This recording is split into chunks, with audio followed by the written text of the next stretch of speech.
آگے دیکھا کہ اللہ نے مجھے اتنی توفیق دے دی ہے کہ میں اب مزید اس کو آگے چلا سکتا ہوں۔ لوگوں کے لیے خیرخواہی کرنے کا شوق تھا، تو اپنی فیملی کی پہلے خیرخواہی کرتا تھا، پھر اسی طرح معاملات باہر پھیلتے گئے تو اللہ نے اپنی مخلوق کی خدمت کرنے کا موقع دے دیا۔ تو اس طرح میں نے دیکھا، پارک میں آتا تھا، اکیلے ایکسرسائز کرتا تھا اور اکیلے ادھر ادھر مطلب یہ ہے کہ چلا جاتا تھا۔ لیکن میں نے دیکھا کہ لوگ یہاں پہ آتے ہیں اور کوئی انسٹرکٹر یہاں پہ موجود نہیں ہے کہ جو ان کو رائے راست پہ جو ہے نا اچھے طریقے سے ایکسرسائز کرائے، پراپر ان کو بتائے۔ بہت ہی محنت کرتے ہیں لوگ، آتے ہیں خستہ حال، اور کلبوں میں جانے کا ٹائم نہیں ہے۔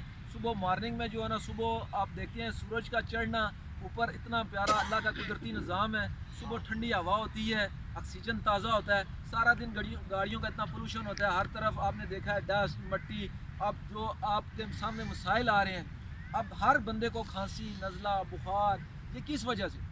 صرف اور صرف آکسیجن کا صاف نہ ہونا۔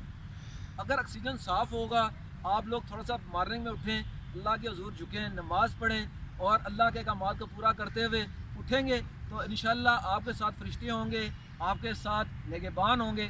جب کسی کے ساتھ نگہبان ہوتا ہے نا، تو پھر اس کو کسی چیز سے ڈرنے کی ضرورت نہیں ہوتی۔